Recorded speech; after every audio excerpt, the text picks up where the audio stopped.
The beginner candidate, the first problem that they face is that कि पढ़ना क्या है. Sometimes they tend to read n number of books but they are not able to revise it because that is obviously not physically possible or neither it is advisable. तो beginner candidate को ये पता चले कि अंत में सही जगह से कितना पढ़ना है, किस डेप्थ तक पढ़ना है. तो as a volume relevant material to the relevant depth has been covered in this. पहला प्रॉब्लम बिगनर का ये है. दूसरा बिगनर का प्रॉब्लम ये होता है कि जब उन्होंने स्टैटिक पढ़ लिया तो उसको डायनामिक से कैसे लिंक करना है वो नहीं समझ में आता. उसमें 6-7 महीने लग जाते हैं. पहले 4 महीने तो न्यूज़पेपर पढ़ना समझने में लग जाते हैं कि what is relevant in the newspaper, उसको सॉर्ट करने में लग जाते हैं. ठीक है. तो when you read this material the way I envisioned it, the way it has been developed is that कि स्टैटिक के साथ डायनामिक को भी लिंक कर दिया है जिससे आपके पास एक बैकग्राउंड है. अगर आप if you start reading the newspaper even tomorrow you have enough base to understand what is happening in the current affairs. तो दूसरा प्रॉब्लम ये है. तीसरा semi advance candidate to advance candidates के लिए होता है कि एक बार हमें बेसिक चीज़ें समझ में आ गई, न्यूज़पेपर भी समझ में आने लगा है, तो नोट्स कैसे बनाना है. बहुत लोगों ने मेरे को अप्रोच करा है कि नोट्स कैसे बनाएं, क्या पर्पस होता है, किस चीज़ का नोट्स बनाना है.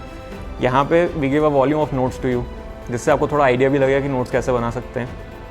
उसके बाद जो मेंस वाले कैंडिडेट्स हैं जो मेंस क्लियर कर चुके हैं या फिर अच्छे मार्क्स नहीं आ रहे हैं या मेंस ही क्लियर नहीं हो रहा है, उनके लिए भी इट विल बी हेल्पफुल क्योंकि आजकल मेंस में you have to give objective answers. मतलब that is what my strategy was कि कंटेंट हैवी होना चाहिए आंसर, छोटे छोटे पॉइंट्स होना चाहिए, ऑब्जेक्टिव आंसर होना चाहिए, सब्जेक्टिव नहीं.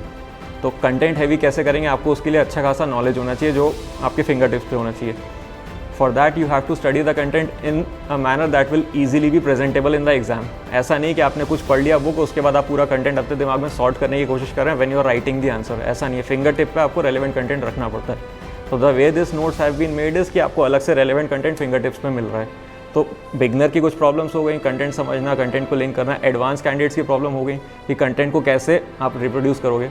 फिर एक प्रॉब्लम लोगों को आती है जो मुझे भी काफ़ी आती थी कि डायग्राम्स कैसे बनाएं, फ्लो चार्ट्स कैसे बनाएं.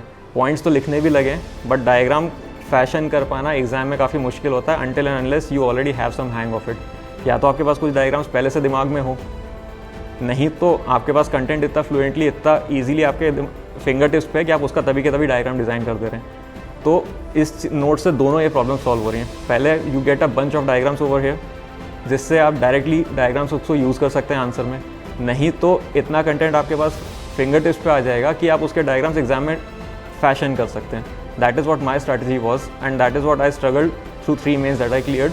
बट इवेंचुअली उसमें मार्क्स इंप्रूव हुए जैसे जैसे मेरी स्ट्रैटेजी क्लियर होती गई. तो for beginner, for advance candidate, these are the problems that these notes provide, these are the problems that these notes solve.